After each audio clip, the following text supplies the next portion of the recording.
For 40 years, he has been the blinding sun at the center of the Hollywood solar system, Tom Cruise, a man whose smile is calibrated to a terrifying perfection. We see the stunts, the sprinting, and the sheer unyielding will of a movie star who refuses to age. But if you look past the neon glare of the premiere lights, you find a cold, suffocating silence that few dare to touch. This is not just a story about fame. It is about a boy running from a chaotic past, hiding a profound loneliness behind a mask of invincibility. This is the hidden tragedy of Tom Cruise. He stands as the last true movie star, a titan of industry who seems immune to the natural decay of aging. To the public, he is the unstoppable force, the man who hangs from the Burj Khalifa and pilots fighter jets for real. But strip away the blockbuster spectacle, and you find a man carrying the colossal weight of an entire industry on his shoulders. He is not just an actor. He is a guardian of the cinematic experience, driven by a terrifying, obsessive perfectionism that few can truly comprehend. In a cinematic landscape increasingly dominated by green screens, synthetic universes, and heroes wearing capes, Tom Cruise returned to the cockpit to deliver a statement that felt less like a sequel and more like a defiant last stand. The release of Top Gun: Maverick was a gamble that defied modern industry logic. Decades had passed since the original defined the 80s, and critics whispered that the era of the non-superhero blockbuster was dead. But Cruise, approaching his 60s, refused to surrender to the trend of digital de-aging or computer-generated action. He forced the entire production to wait, to train, and to endure, insisting that if they were going to do it, they would do it for real, in the sky, pulling actual G-force. The result was a masterpiece of practical filmmaking that stunned audiences with its visceral weight. When we watched Captain Pete Mitchell push the Dark Star jet to Mach 10, we weren't watching a cartoon. We were watching Cruise himself push the limits of human endurance. The strain on his face, the way gravity distorted his skin, and the sheer exhaustion in his eyes could not be faked by a computer. It was a performance that blurred the line between character and actor. Just as Maverick was a relic in a world of drone warfare, Cruise was positioning himself as the last guardian of analog cinema in a streaming world. He was fighting to prove that the tangible reality of a human risking their life for a shot still held more value than a terabyte of rendered effects. This role resonated so deeply because it was steeped in a vulnerability we rarely see from the star. For the first time, the invincible hero was forced to confront his own mortality. The narrative arc of the film mirrored Cruise's own position in Hollywood. A man explicitly told that his kind is headed for extinction, to which he replies, "Maybe so, sir, but not today." That line became a rallying cry. It wasn't just a pilot talking to an admiral. It was Tom Cruise talking to the entire entertainment industry. He carried the film not with the cocky arrogance of his youth, but with the heavy, melancholic grace of a man who knows the clock is ticking. The emotional core of the film, particularly the reunion with Val Kilmer, stripped away the action star veneer to reveal a profound sadness and a deep sense of duty. We saw a man grappling with regret, with the ghosts of his past, and with the lonely burden of being the best.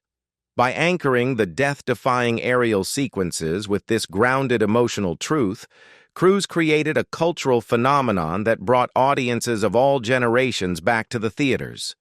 Top Gun: Maverick wasn't just a movie, it was a testament to the power of the star in an IP-driven world, proving that as long as Tom Cruise has breath in his lungs, he will not go gentle into that good night. To truly understand the weight of his recent resurgence, one must look beyond the aerial acrobatics and into the psychological architecture of the performance. Top Gun: Maverick was not merely an action film. It was a public meditation on the one adversary Tom Cruise cannot outrun: time. For 40 years, he has been the embodiment of perpetual motion, the man who never stops running. But in the quietest, most devastating scene of the film, he finally stood still. Facing his on-screen rival and old friend, Iceman, he is told simply, "It's time to let go."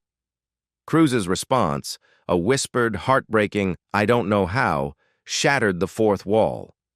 In that moment, we were no longer watching a character. We were watching Tom Cruise confess his deepest existential truth. He does not know how to exist without the mission, without the drive, without the relentless pursuit of the next impossible thing. This specific vulnerability resonated because it tapped into a universal fear that haunts every generation, the fear of obsolescence. In a world that is constantly accelerating, where technology replaces skill and youth replaces experience, Cruise stood as a defiant symbol of analog mastery. The film explored the heavy cost of a life dedicated to a singular passion, the lack of a traditional family, the solitude, and the realization that the glory days are slipping into history. Yet, the brilliance of the performance lay in his refusal to succumb to bitterness. Instead of raging against the dying of the light with anger, he met it with a protective, sacrificial love for the next generation. He became the father figure he never fully got to play in his youth, bridging the gap between the arrogance of the past and the wisdom of the present. The Dark Star sequence at the beginning of the film serves as a perfect metaphor for his entire career in this late stage. He is told to stand down, to accept that the end is inevitable, and that the future is coming. His response is to get in the plane and push it until it disintegrates. He takes the machine to its breaking point, survives the crash, walks into a diner covered in dust, and asks, "Where am I?" It is the quintessential Cruise moment, surviving the impossible, slightly out of place in the modern world, but still standing. This resonates with audiences because it represents the triumph of the human will against the systems that try to replace us. We cheer for him because we want to believe that we too can matter in a world that often feels indifferent. His performance validated the idea that mastery, dedication, and the human element still have value, transforming a summer blockbuster into a poignant eulogy for a dying era of cinema and a celebration of the refusal to quit. However, this obsession with survival and saving the day isn't just a cinematic construct. It was forged in the fires of a terrifying reality that occurred far away from any movie set. In the summer of 1996, while vacationing off the coast of Capri, Italy, the sunny tranquility of the Mediterranean was shattered by a sight that no script could prepare him for. While sailing on his own vessel, Cruise noticed a plume of thick black smoke rising aggressively against the pristine blue sky. It wasn't a special effect. It was the Jacques, a 68-foot sailing yacht, engulfed in a catastrophic electrical fire. The horror of the situation was immediate and visceral. There were no directors yelling "cut," no safety crews on standby, and no second takes. There was only the roar of the flames, the smell of melting fiberglass, and the terrifying reality of a family trapped on a burning vessel in the middle of the ocean. Without hesitation, Cruise plunged into the chaos. He didn't wait for the Coast Guard. The situation was too dire. He maneuvered his own skiff toward the inferno, the heat intensifying with every meter. The scene was chaotic. The French tycoon Jacques Mauguenet, his wife, and their young daughter were huddled on a rubber dinghy, dangerously close to the blaze, surrounded by the rough, unforgiving waters. The wind was whipping the flames into a frenzy, threatening to consume everything in its path. The sensory overload was deafening. The cracking of the yacht's hull, the hissing of the fire meeting the water, and the sheer, primal fear in the eyes of the survivors. This was not the choreographed danger of a Mission Impossible set, where risks are calculated. This was the raw, unpredictable violence of a disaster at sea. In those critical minutes, the movie star vanished, replaced by a man operating on pure instinct. He pulled the terrified family and their crew onto his boat just moments before the Jacques succumbed to the fire and sank beneath the waves. The devastation was absolute. The yacht was gone in minutes, a stark reminder of how quickly life can be extinguished. There was no fanfare, no cameras to capture the heroism, just the cold, hard reality of survival. The adrenaline that courses through a stunt is one thing, But the adrenaline of holding a real life in your hands, knowing that a single mistake means death, is a burden that weighs far heavier than any blockbuster expectation. It was a brush with mortality that stripped away the glamour of Hollywood and left only the fragile truth of human existence. The aftermath of the Capri rescue left an indelible mark on his psyche, fundamentally altering his understanding of courage. In Hollywood, courage is often depicted as a lack of fear, a stoic march into danger with a cool one-liner. But on that day in the Mediterranean, he learned that real courage is messy, desperate, and deeply humble. Witnessing the sheer destructive power of the fire and the helplessness of the victims stripped away any illusion of invincibility he might have carried from his film roles. He realized that nature does not care about fame. Fire burns the star and the stranger all the same. This event didn't make him arrogant about his heroism. Instead, it instilled a profound humility regarding the fragility of life. This brush with real-world tragedy deepened his commitment to the reality he chases in his work. It clarified the difference between Hollywood courage, which is performed for applause, and real courage, which is enacted for survival. He understood that the audiences watching his films are real people who face real fears, real losses, and real disasters. To honor them, he could no longer settle for the safety of a green screen. His insistence on doing his own stunts, hanging from planes, scaling the Burj Khalifa, holding his breath for 6 minutes underwater, ceased to be just about the spectacle. It became a pursuit of emotional truth. He wanted to capture that spark of genuine survival he felt on the water, to put himself in a position where the fear in his eyes is not acting, but a biological reaction to danger. Furthermore, this event solidified a protective instinct that has defined his interactions off-screen. It wasn't an isolated incident. Stories of him staying at accident scenes, paying hospital bills for strangers, or pulling people from crushes in crowds began to paint a picture of a man who feels a deep, almost pathological responsibility for the safety of those around him. The rescue in Capri taught him that when the world goes up in flames, you don't wait for permission to act. This philosophy became the bedrock of his professional life as well. He became the producer who fights for the safety of his crew, the star who checks the rigs himself, and the leader who carries the weight of the entire production. The trauma of the fire didn't break him. It refined him, transforming him from a reckless actor into a disciplined guardian of the experience. To understand where this intense need for control and survival comes from, one must travel back to the turbulent years of his childhood, long before the fame and the fortune. The young Thomas Mapother IV did not grow up in the lap of luxury.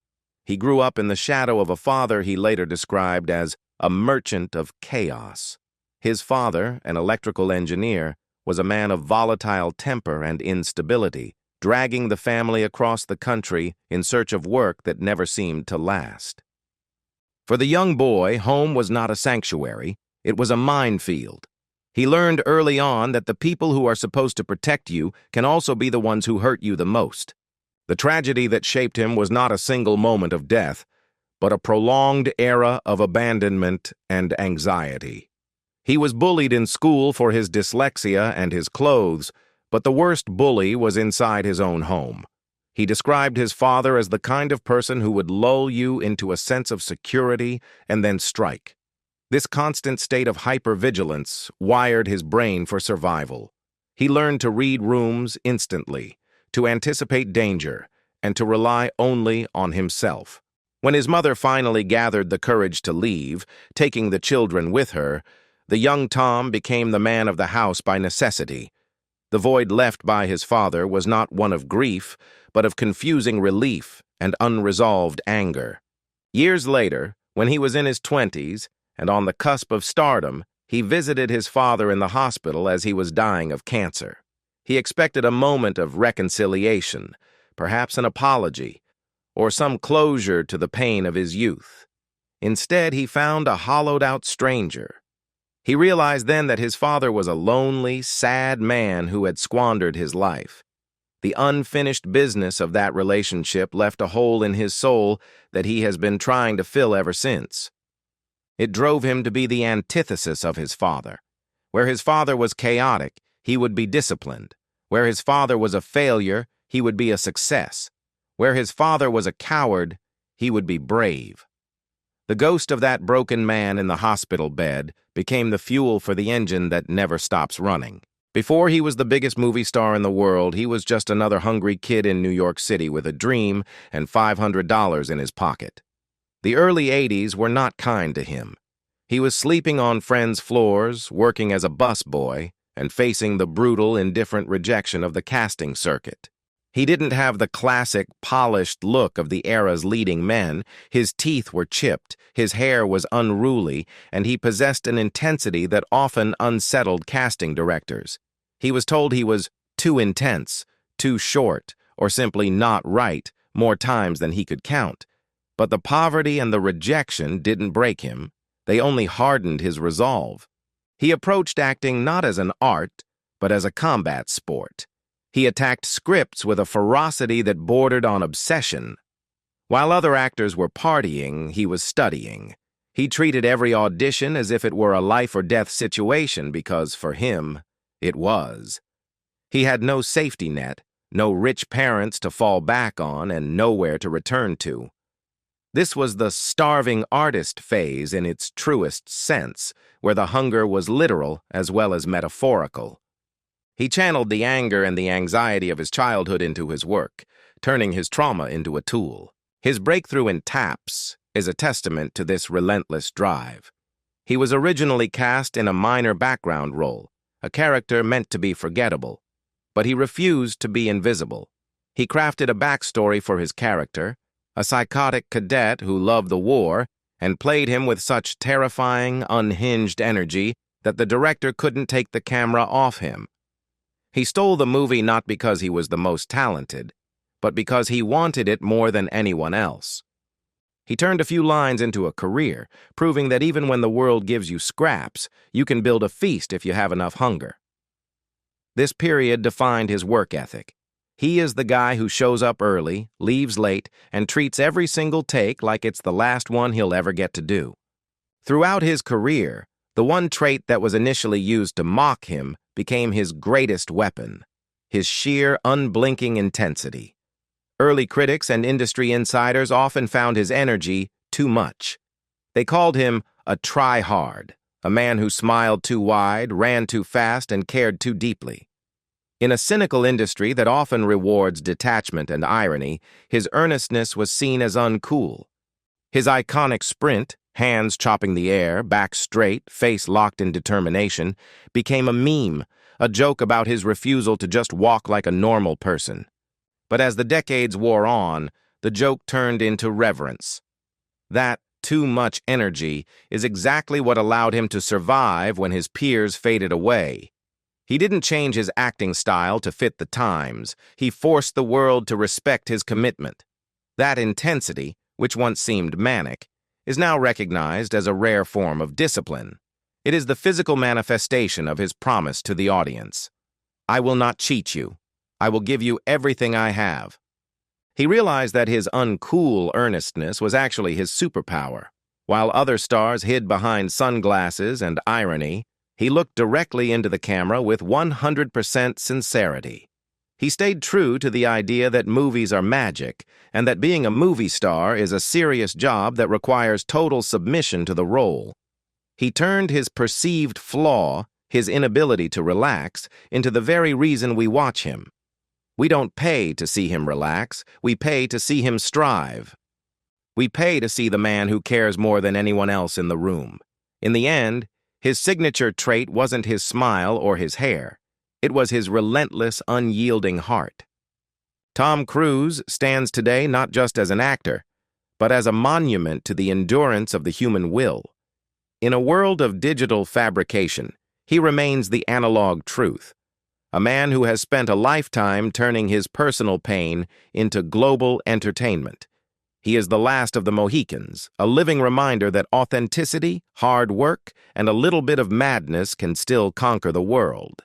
If you enjoyed this deep dive into the life of Hollywood's last true titan, please like this video and subscribe to the channel. Share this story with someone who needs a reminder that it's never too late to fly. Or too late to fly. Or too late to fly.